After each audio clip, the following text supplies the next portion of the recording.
오늘도 하나님 앞에 예배하는 우리 주님의 모든 성도님들에게 하나님이 은혜와 복 주시기를 바랍니다.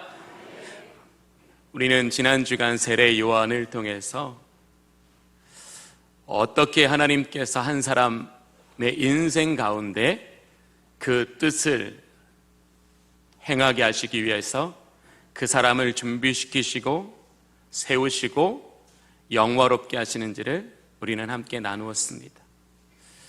저는 지난 주간 세례 요한의 삶을 통하여 우리 안에 있는 열망이 우리를 아름답게 지어가시는 하나님의 은혜를 힘입을 수 있다라는 것을 깨닫고, 우리 안에 하나님께서 기뻐하시는 거룩한 열망들을 채워가는 복이 우리 성도님들에게 함께 하시기를 바랍니다. 하나님께서는 이 세례 요한이라는 이 한 사람, 그의 인생을 가장 빛나게 할 은혜의 사명, 곧 메신저로서의 삶을 허락하시고 그로 하여금 하나님께서 기뻐하시는 그 은혜의 날과 그 영광에 들어가게 하시기 위해서 그를 메시지로 세우시고 그에게 메시지만을 드러내는 삶을 살게 하신 것을 보았습니다. 오늘 이렇게 요한복음 앞에 서서 이 말씀을 함께 대하는 저와 여러분들에게도 정말 이 하나님의 메신저, 예수 그리스도의 메신저가 되기 위한 그 간절한 기대와 소망이 우리 하나님께 기뻐 받으신 바 되어서 하나님께서 세례 요한처럼 저와 여러분의 인생도 아름답게 빚어 가시는 하나님의 섭리와 하나님의 축복이 함께 하시기를 바랍니다. 우리는 메신저란 자기의 이름을 남기는 것이 아니라 메시지를 남기는 사람이다라는 것을 세례 요한을 통해서 분명히 보았습니다. 메신저가 자기 이름을 남기지 않고 메시지를 남길 때 오히려 그의 이름은 대대에 기록될 것이며 그가 행한 일은, 그로 하여금 행하게 하신 하나님의 사역은 빛과 같이 대대에 여러 사람을 비추게 한다라는 것을 우리는 세례 요한을 통해서 배우게 되었습니다. 우리는 세례 요한을 통해서 이런 영적인 도전을 받기를 원합니다. 하나님, 우리로 하여금 창조의 목적과 그 부르심의 사명에 충실하여 하나님의 손이 빚어가시는 인생 되게 하여 주시옵소서. 내 손과 내 발과 내 노력이 만드는 인생, 빚어가는 인생이 아니라 세례 요한처럼 하나님께서 그의 나라와 그의 영광을 위하여 우리 안에 온전하신 하나님의 뜻 안에서 우리를 세워가시는 은혜가 있기를 원합니다. 세례 요한은 오늘 우리에게 메시지를 계속 선포하고 있어요. 요한복음 1장 1절부터 오늘 본문 전에 28절까지 세례 요한이 우리에게 어떤 메시지를 선포하고 있는지 다시 한번 기억해 보겠습니다. 세례 요한은 이렇게 메시지를 선포하고 있습니다. 예수님은 말씀이 육신이 되어 우리 가운데 오신 분입니다. 예수님은 영원전부터 하나님과 함께 계시는 분이십니다.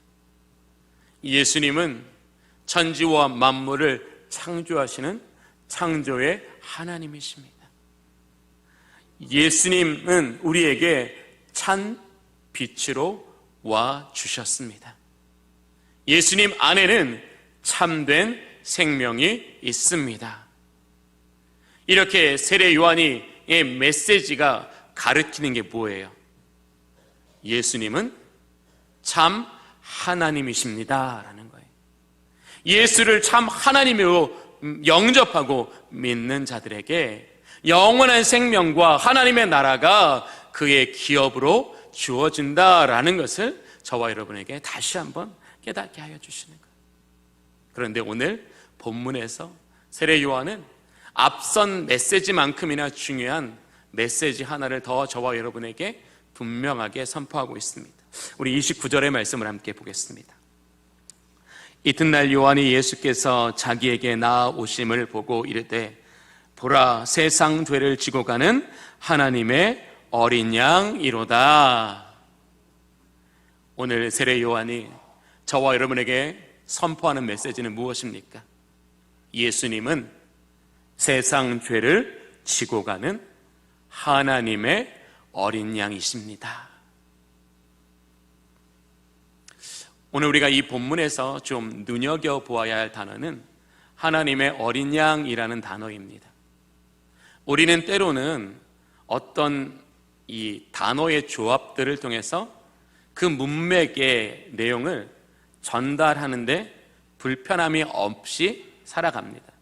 오늘 이 본문을 보시면 세상 죄를 지고 가는 어린 양이로다 라고 해도 이 문맥이 전달하고자 하는 의미나 내용을 충실하게 이해할 수 있어요.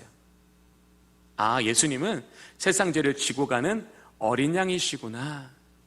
그런데 오늘 이 본문에서 세례 요한은 그렇게 표현하지 않고 어떻게 표현했어요? 하나님의 어린 양이다라고 표현하고 있어요. 우리가 왜 이 단어에 주목해야 되냐면 하나님의 어린 양이로다라는 이 단어는 오직 세례 요한만이 사용하고 있어요. 즉 예수님께서 어린 양으로 속죄의 제물로 오셨다라는 내용을 신약 성경에 수십 번 반복하고 있지만 하나님의 어린 양이다라고 표현하는 것은 오직 세례 요한만 사용하고 있습니다.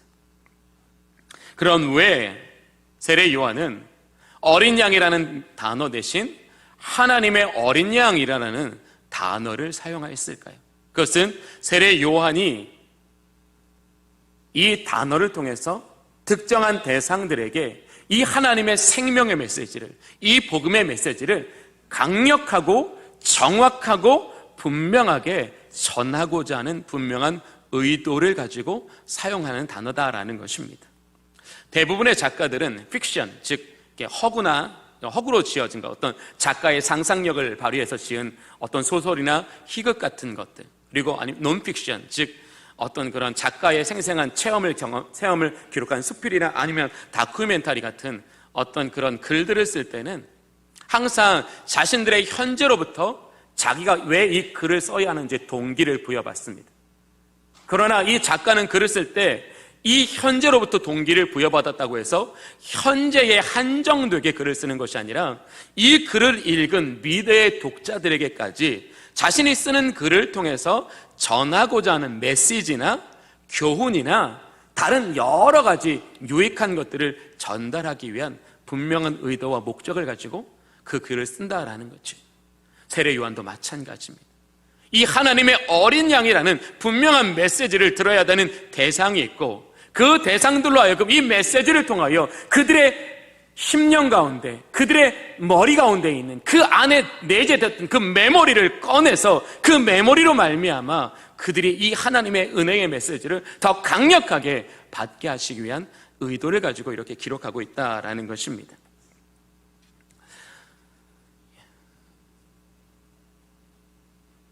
오늘 본문에서 이 하나님의 어린 양이다라고 할 때 이 어린 양이라는 단어는 주로 이 세례 요한 당시에 아르니온이라는 단어를 사용해서 어린 양이라는 표현을 썼습니다. 아르니온 하면 이 어린 양, 즉 태어난 지 얼마 안 된 작고 귀여운 양이라는 단어를 지칭할 때 아르니온이라는 단어를 씁니다. 그런데 오늘 특별하게 이 세례 요한이 하나님의 어린 양이라는 표현을 할 때 이 어린 양은 아르논이라는 단어를 쓰지 않고 암노스라는 단어를 썼습니다. 암노스라는 단어를. 이 암노스라는 단어가 이 히브리어의 그와 똑같은 의미를 가진 단어가 어떤 단어가 있냐면 케베쉬라는 단어를 가 있는데요. 이 케베쉬라는 단어가 어떤 것을 지칭하느냐 하면 하나님께 속죄의 제물로 드리는 어린 양을 지칭할 때 케베쉬라는 단어를 써요. 즉 이 세례 요한이 암노스라는 라는 단어를 채택하여 사용한 것은 유대인들에게 예수님은 속죄의 제물로 그 어린 양으로 오신 분이다라는 사실을 아주 정확하게 전하기 위해서 이 암노스라는 단어를 사용하고 있어요. 즉 암노스라는 단어를 통해서 이 이스라엘 심령 속에 내재되어 있는 그 메모리를 꺼내서 그 메모리를 가지고 추억하게 하고 도전받게 하고 다짐하게 하시기 위해서는 우리는 어머니라는 단어를 들으면 그 단어를 생물학적인 어머니라는 용어로만 사용하지 않습니다. 어머니라는 단어만 들을 때도 가슴이 뭉클해지고 그 어머니라는 단어 속에 담겨진 그 어머니로부터의 사랑, 그 어머니로부터의 추억, 이것이 내 안에 막 떠올라서 나로 하여금 어머니라는 단어가 그래 내가 이제 이 생활을 좀 벗어버리고 더 성실하게 살아야지, 더 좋은 사람으로 살아야지, 어느 어머님 앞에 부끄러움없는 인생이 돼야 되지. 즉 어머니라는 단어, 즉 우리 안에 메모리 되어져 있는 그 어머니라는 단어를 통해서 용기를 얻고 동기를 부여하고 더 좋은 방향으로 나아가는 그런 은혜라 그런 어떤 유익을 얻을 수 있는 것처럼 이 암노스라는 단어가 이 세례 요한을 통해서 이 유대인들에게 전해질 때는 이 세례 요한이 유대인들에게 그 잠재된 메모리 속에 담긴 하나님의 은혜에 대한 재발견을 위해서 이 암노스라는 단어를 쓰고 있는 거예요. 이 암노스라는 단어, 즉 케베쉬라고도 표현되는 이 단어를 들을 때 이스라엘 민족의 그 잠재된 메모리 안에 딱 떠오르는 게 몇 가지 있어요. 그 첫 번째 떠오르는 게 뭐냐면 6월절 어린 양이에요. 이스라엘 민족에게 6월절 어린 양은 무엇을 의미합니까? 하나님께서 애굽의 10번째 재앙, 즉 장자의 죽음이라는 재앙을 내리셨을 때에 하나님께서는 그때까지는 이스라엘 백성의 장자를 구원하시기 위하여 그 생명을 보존하게 하시기 위하여 이스라엘 집에 각 가정의 형편을 따라 흠없는 어린 양을 잡아 그의 피를 그 집의 좌우 임방과 문설주에 바르라고 말씀하셨습니다. 그 집 문에 어린 양의 보혈이 발라져 있을 때 그 죽음이, 애굽에 내린 죽음이 그 보혈의 피를 보고서 그 집은 넘어가게 하시겠다라고 약속해 주셨습니다. 이스라엘 민족은 그 하나님의 명령을 따라 어린 양의 피를 그 문의 좌우 임방과 설주에 바름으로써 애굽에 내린 모든 죽음의 고통이 이스라엘 집에는 단 하나도 내리지 않았던 것을 경험할 수 있었습니다. 6월절 어린 양은 뭐예요? 죽음을 넘어가게 하시는 하나님의 은혜다라는 거예요. 즉 어린 양의 보혈을 통해서 죽음이 우리를 넘어간다, 생명을 얻게 된다라는 그들의 안에 있는 잠재된 메모리를 끄집어내서 예수님은 그 6월절 어린 양으로 우리에게 오신 분이며 우리가 그 예수 그리스도를 믿을 때에 죽음은 우리에서 넘어가게 되는구나, 우리는 생명을 얻게 되는구나, 그 은혜의 메시지를, 그 복음의 메시지를 강력하게 전달해 주기 위해서 하나님의 어린 양이라는 단어를 쓰고 있는 거예요. 6월절 어린 양을 통해서 이스라엘 민족은 무엇을 경험했습니까? 그들의 고통이 해결되는 걸 경험했습니다. 그들의 문제가 해결되는 걸 경험했습니다. 그들의 한계가 해결되는 것을 경험했습니다. 죽음이란 무엇입니까? 인간의 자기의 노력과 능력으로는 해결할 수 없는 인간의 영역 바깥에 있는 일이에요. 누구나 죽음 앞에 그것을 늦게 오게 할 수도, 그것을 막을 수도 없는 게 인간 아닙니까? 그러나 하나님은 어떻게 하셨습니까? 죽음보다 더 강력한 능력으로서 이스라엘 민족에게 피할 수 없는 그 죽음의 위기와 고통을 하나님께서는 넘어가게 하여 주셨다라는 거예요. 하나님의 그 초월적이고 하나님의 그 완전하신 능력이 이스라엘 민족과 함께 하여 주실 때에 어떤 세상의 고난도, 어떤 세상의 문제도, 인간이 가진 한계도 모두 넘어가게 하시는 하나님의 은혜를 무엇을 통해서 드러내셨다고요? 6월절 어린 양을 통해 드러내셨다. 이스라엘 민족이 이 하나님의 어린 양이라는 이 메시지를 통해서 그들의 메모리 속에 잠재되었던 6월절 어린 양이라는 그 6월절 어린 양을 통해 베풀어 주신 그 하나님의 메모리를 기억하면 예수 그리스도 통해서 우리도 이 6월절 어린 양을 통해 우리 조상이 구원을 받았던 것처럼 나도 그렇게 구원을 받게 하시라고 나의 모든 고난을 지나가게 하시는 그 하나님의 은혜를 영접하게 하기 위해서 뚜렷한 의도를 가지고 이 단어를 채택해서 기록했다는 거죠. 또 두 번째, 이스라엘은 수천 년을 통해서 그의 삶에서 떼어내지 못했던 한 가지 하나님의 은혜의 통로가 있었어요. 그게 뭐냐면 속죄의 제사였습니다.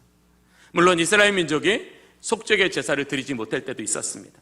아수르나 바벨론의 포로로 되어가서 그들이 성전이 없고 제사 드릴 수 있는 자유가 없었을 때는 그들이 하나님 앞에 속죄의 제사를 조금은 못 드렸지만 그 시간을 제외하고서는 이스라엘은 전 역사 속에서 매일매일 아니면 매주 속죄의 제사를 반복했습니다.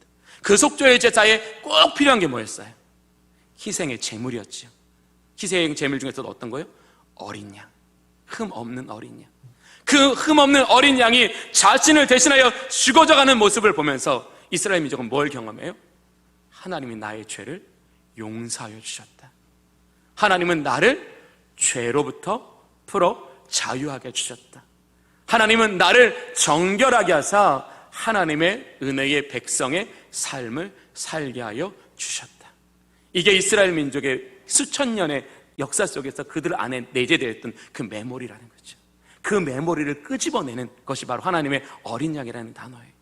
그 하나님의 어린 양이라는 단어를 들으면서 그렇구나, 우리는 예수 그리스도의 그 보혈의 피로 말미암아 우리의 죄의 용서하심을 받을 수 있구나. 우리는 그 죄의 지배부터 벗어날 수 있구나. 우리는 이 예수 그리스도의 보혈로 말미암아 죄의 용서를 받아 하나님의 은혜의 삶을 누릴 수 있게 되는구나.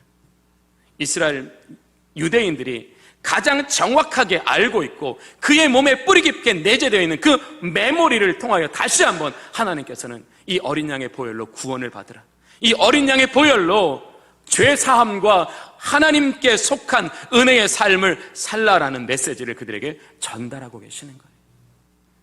세 번째, 하나님의 어린 양이라는 표현의 의라는 건 뭐냐면 소유격을 나타내는 단어이죠. 즉 하나님께 속한 어린 양이다라는 표현을 통해서 하나님이 보내신 어린 양이다.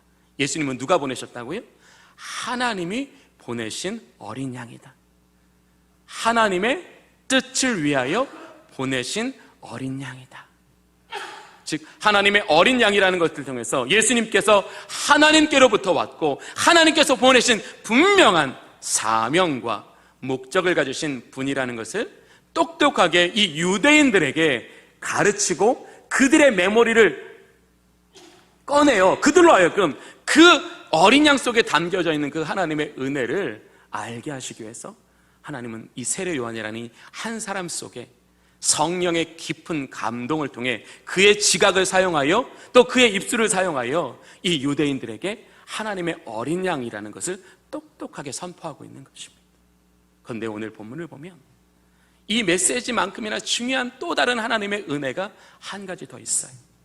이 요한복음을 기록한 사도 요한은 이 세례 요한의 어떤 이런 메시지가 정말 사람의 말이 아니라 이것은 하나님의 음성이요, 이것은 하나님의 메시지라는 그 확증을 하기 위해서 그 뒤에 어떤 내용을 덧붙이고 있어요? 예수님께서 요단강에서 세례 요한을 통하여 세례를 받으신 후에 예수님 위에 뭐가 임하셨다고요? 성령이 비둘기같이 임하셨다라고요. 성령은 누구만이 보내주실 수 있는 거예요? 하나님만이 보내주신다. 예수님께 성령이 내리셨다라는 건 뭐냐면 하나님께서 예수님 위에 성령을 부어주셨다라는 거예요. 성령을 부어주셨다라는 것은 예수님이 하나님의 아들이시요 하나님의 기뻐하시는 자라는 것을 확증해 주셨다는 거예요. 즉 성령을 통하여 예수님은 누구에게 확증을 받은 분이라고요? 하나님께 확증을 받은 분이라고요. 성령을 통하여 하나님께 확증을 받은 예수 그리스도를 거부하고 부인하는 건 뭐예요? 큰 죄에 빠진 수밖에 없다라는 것을 경고하는 메시지예요. 즉 예수님이 하나님의 아들이시다는 보증과 함께 이렇게 성령을 통하여 예수님이 하나님의 아들이신 것을 똑똑히 보여주셨는데 그것을 거부하는 자들에게 하나님의 진노와 심판이 임할 수 있다는 이 양날의 검과 같은 가장 확실한 메시지를 지금 이 유대인들에게 선언하고 계시는 거예요. 그리고 뒤에 또 뭐가 이어져 있어요? 세례 요한은 나는 물로 세례를 베풀거니와 내 뒤에 오시는 분은 성령으로 세례를 베푸신다. 예수님께서는 성령의 세례를 주시는 분이기 때문에 앞서 뭐가 임해야 돼요? 성령이 임하신 거예요. 성령이 그 위에 비둘기같이 충만하게 임재하셨기 때문에 그 성령을 통하여 예수님은 성령의 세례를 주시는 분이다라는 것을 또 확증한 거예요. 왜 세례 요한이 자신과 예수님을 비교하고 있을까요?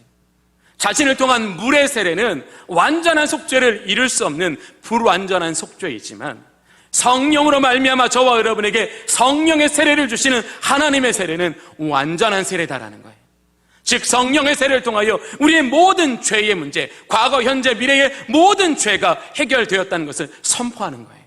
우리의 모든 죄가 해결되었으므로 우리는 예수 그리스도로 말미암아 완전한 구원에 들어가게 되었다라는 것을 선포하는 거예요. 그 완전한 속죄와 완전의 구원에 참여하는 자들에게 하나님의 놀라우신 백성됨과 그의 나라가 주어졌다라는 것을 선포하기 위해서 오늘 뭘로 해요? 성령의 임재를 기록하고 있는 거예요. 얼마나 놀라우신 하나님의 은혜예요. 하나님께서 한 사람을 세우셨을 뿐만 아니라 그 한 사람의 선포되어지는 그 메시지가 진실로 하나님의 메시지이고, 이 메시지가 하나님께서 이루실 일이라는 것을 하나님께서는 성령을 통하여 우리에게 증언하고 계시는 거예요. 도저히 거부할 수 없도록, 도저히 외면할 수 없도록 성령을 통하여 그 일을 확증하여 주셨다라는 거예요. 오늘 이 하나님의 어린 양이라는 이 은혜의 메시지를 듣는 저와 여러분들에게도 이 은혜의 메시지가 우리 안에 새겨지고 우리 안에 깨달아지고 우리 안에 적용될 수 있도록 성령의 충만함을 받는 저와 여러분이 되기를 원합니다. 이 어린 양이라는 메시지, 우리의 이성으로는 아주 일부분밖에는 깨달을 수 없어요. 그러나 여러분이 성령 하나님께, 하나님 우리에게 성령의 깊은 깨달음과 감동을 통하여 이 어린 양에게 주신 하나님의 이 인애의 복음이, 이 생명의 복음이, 이 구원의 복음이 하나님 나의 연약한 지각에 깨달아지게 하여 주시옵소서. 내가 이 생명의 말씀 붙잡게 하여 주시옵소서. 이 생명의 말씀에 참여하게 하여 주시옵소서. 이 생명의 말씀 안으로 들어가게 하여 주시옵소서. 그런 거룩한 소망을 가질 때 오늘 이 말씀은 이 세례 요한 시대에 그것을 듣는 족자들에게만 주시는 하나님의 말씀이 아니라 오늘 우리에게 주시는 하나님의 생명의 말씀이요 구원의 말씀이 되시는 줄로 믿습니다. 그것이 오늘 우리에게 예배하게 하신 이유예요. 왜 우리에게 예배하게 하셨다고요?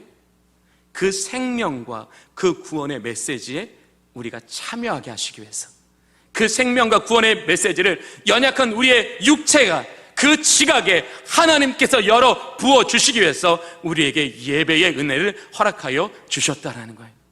그런데 우리가 예배 안 드리면 어떻게 하게 되겠어요? 그 하나님의 생명의 말씀이, 그 말씀을 깨닫게 하시는 성령의 은총이, 그 성령으로 말미암아 변화된 삶이 어디에 있는데? 예배 가운데 있는데, 이 예배를 떠나 산다는 것은 하나님의 은혜를 포기하는 거예요. 하나님의 다스리심을 외면하는 거예요. 왜 우리가 예배해야 해요? 왜 모든 것을 제쳐놓고 예배해야 돼요? 제가 금요일날 그런 말씀을 함께 나누었지요. 예배를 중심으로 우리의 삶을 다시 디자인하십시오. 그것이 성령 받은 사람의 특징입니다. 내가 성령을 받았다는 걸 어떻게 알 수 있냐? 내가 예배를 우리의 삶의 중심에 놓고 내 삶을 재디자인하려는 내 안에 강렬한 소망과 기쁨이 있다면 그것은 성령을 받은 확실한 증거라는 거예요. 왜? 성령 받은 사람은 예배를 통해 주어지는 은혜에 대하여 결코 외면하지 않기 때문에, 오히려 자기 안에 더 하나님의 놀랍고 크신 은혜가 임하여 나로 하여금 아버지 앞에 생명에 속한 삶, 하늘에 속한 삶을 살기를, 누구는? 성령 받은 사람은 거기가 가장 소중하다고 느끼기 때문에 그것을 포기하잖아요. 그리고 그것의 은혜의 영역이 교회뿐만 아니라 그것이 어디에도 있다고요? 가정에도 있다라는 것을 깨닫게 하시기 위해서 주신 게 뭐래요? 오순절 성령 강림 사건이라고요. 그게 우리가 왜 우리의 가정에서 하나님께 목장 예배를 드려야 되는 분명한 이유라는 것을 제가 금요일날 함께 나누었습니다. 사랑하는 교우 여러분, 오늘 이 말씀을 통하여 여러분은 하나님의 어떤 마음을 받으십니까?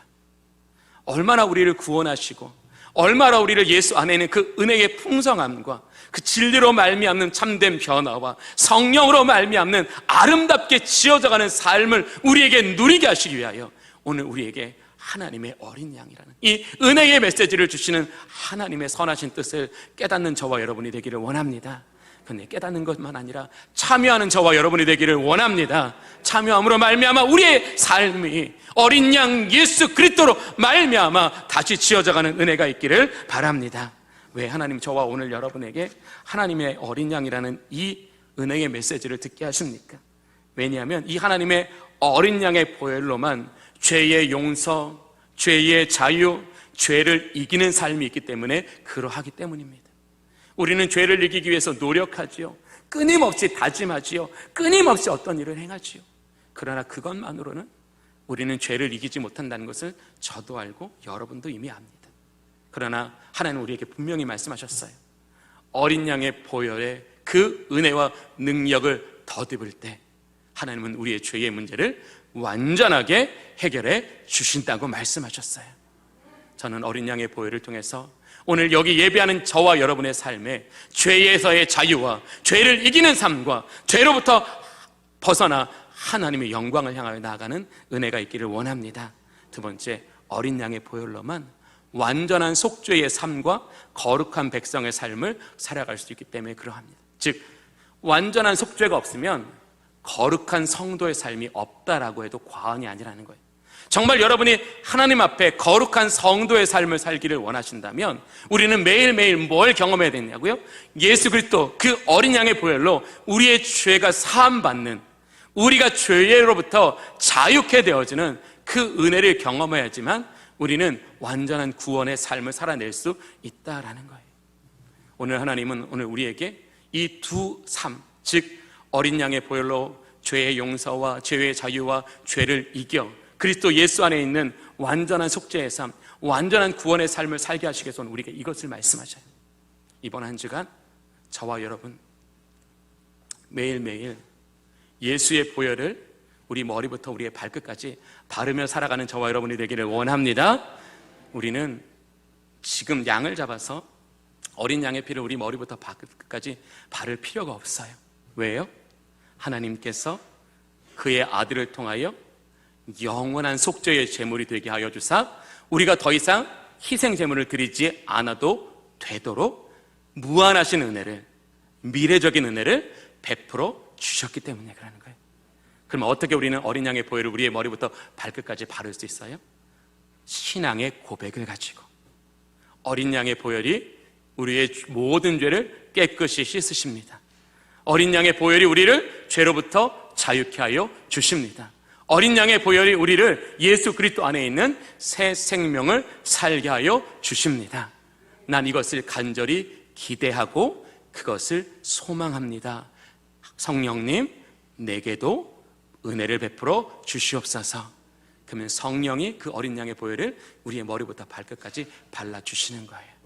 왜? 그 택하신 백성이 이 세대를 살아가는 동안에 악에게 지지 아니하고 불의의 병기로 자신을 들여 몸의 사욕을 따르지 않게 하시기 위해서 성령은 우리의 믿음의 고백을 통해서 우리에게 뭘 매일매일 발라주신다고요? 어린 양의 보혈을 머리부터 발끝까지 발라주신다라고요. 우리가 매일매일 뭘 해야 한다고요?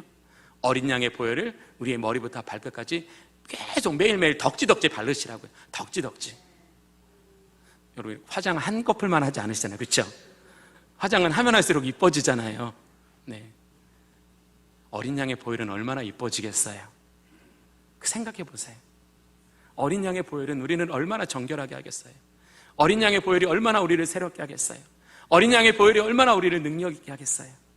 그 어린 양의 보혈로 우리를 덮으라고 하나님의 어린 양을 보내주신 거예요. 그 하나님의 어린 양을 통하여 우리의 온몸이 예수의 피로 가득 채워져서 예수의 생명을 누리라고 말씀하여 주시는 거예요. 우리가 왜 머리부터 발끝까지 예수의 피를 바르는 삶을 살아야 되는지 성경을 통하여 세 가지로 딱 알아보고 우리가 오늘 말씀을 정리하겠습니다. 우리 시편 73편 우리 함께 띄워주세요. 우리 함께 읽어보겠습니다. 시작. 하나님이 참으로 이스라엘 중 마음이 정결한 자에게 선을 행하시나니. 아멘. 말씀 계속 띄워주세요. 저 비치지 마세요. 하나님은 누구에게 성을 행하신다고요? 마음이 정결한 자에게. 자기의 노력으로 정결케 되는 사람이 아니라 이스라엘 민족은 무엇으로만 마음이 정결할 수 있다고 믿었어요? 보혈로만, 어린 양의 피로만. 어린 양의 피로 마음이 정결케 되어질 때 하나님은 그에게 뭘 하세요? 선을 행하신다라고요. 하나님의 선이 우리에게 부어지면 어떻게 돼요? 우리는 육의 모습은 죽고 영으로 되살아나서 신령한 몸으로 그리스도 앞에서 살아가는 거예요. 여러분이 신령한 몸으로 변하여 그리스도 예수 안에 있는 그 무한하시고도 그 조건 없는 하나님의 사랑과 은혜와 축복을 누리시는 그 하나님의 선하심을 날마다 경험하시려면 뭐가 전제되어야 된다고요? 어린 양의 피로 우리의 마음이 정결하게 되는 삶이 선행된다는 거예요.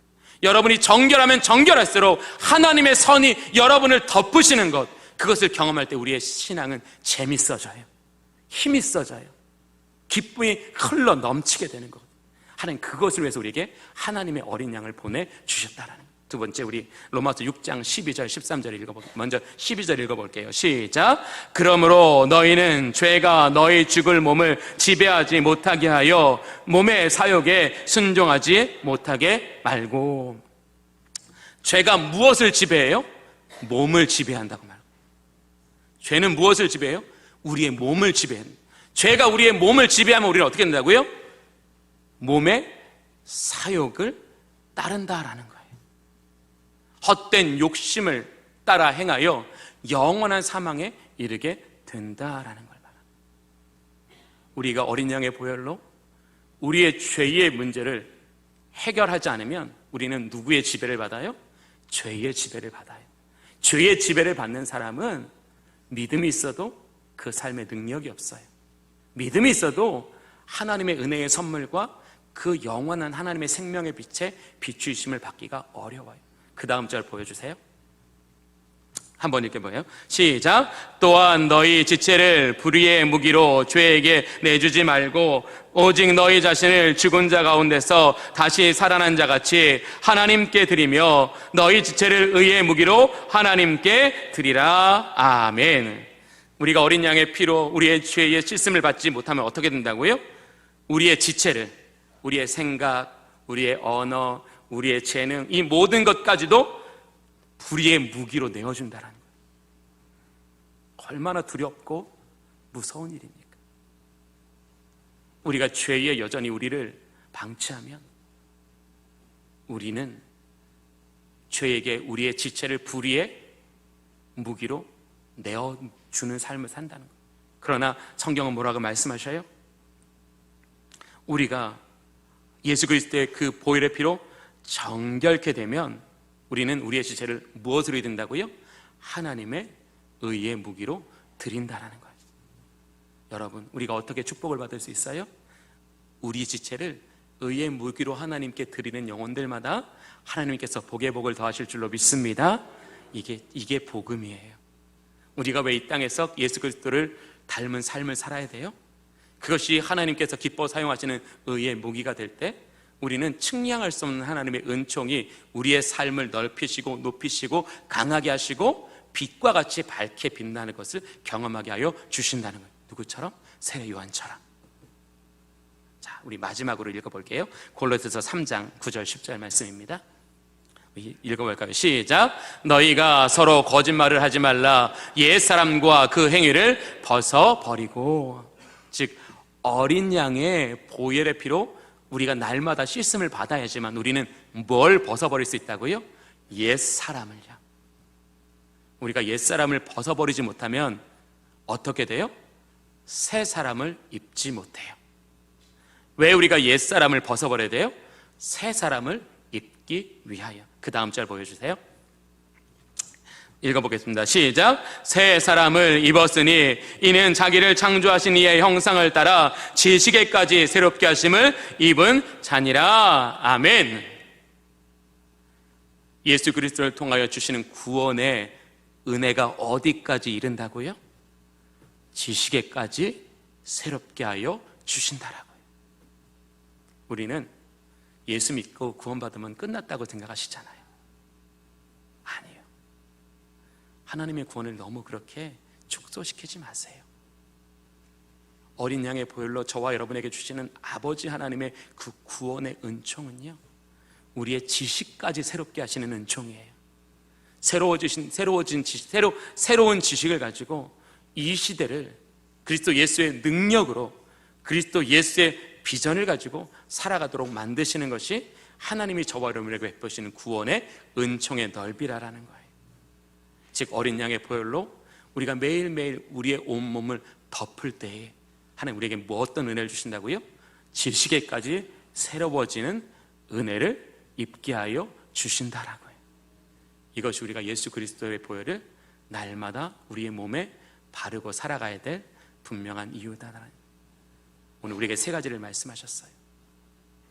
이번 한 주간 어린 양의 보혈을 우리의 믿음의 고백을 통해서 온몸에 바르고 사십시오. 이 어린 양의 보혈을 우리의 온몸에 날마다 바름으로써 죄로부터의 자유, 지식에까지의 새롭게 하심, 우리로 하여금 성령의 능력을 힘입어 사는 삶, 그것이 바로 구원받은 성도들의 삶이고, 그 삶이 무엇으로부터 우리에게 깨달아져요? 하나님의 어린 양이라는 메모리가 우리 안에 얼마나 깊이 우리 안에 내재되어 있느냐, 우리가 그 메모리를 어떻게 꺼내서 우리 안에 그것으로 동기와 우리 안에 분명한 비전을 삼느냐가 우리의 삶을 이끌어간다는 걸 말씀하시는 거예요. 오늘 이러한 모든 축복이 우리 주님의 교회 모든 성도님들에게 함께 하시기를 바랍니다. 기도하겠습니다. 좋으신 아버지 하나님, 오늘도 이 예배 가운데 있는 모든 주님의 성도들에게 어린 양의 보혈을 충만하게 부어 주시옵소서. 어린 양의 보혈로 정결케 하여 주시옵소서. 어린 양의 보혈로 죄를 이기게 하여 주시옵소서. 어린 양의 보혈로 지식에까지 새로워지게 하여 주시옵소서. 날마다 어린 양의 보혈의 공로로 하늘에 속한 삶을 살게 하여 주시옵소서. 예수 그리스도의 이름으로 기도하옵나이다. 아멘.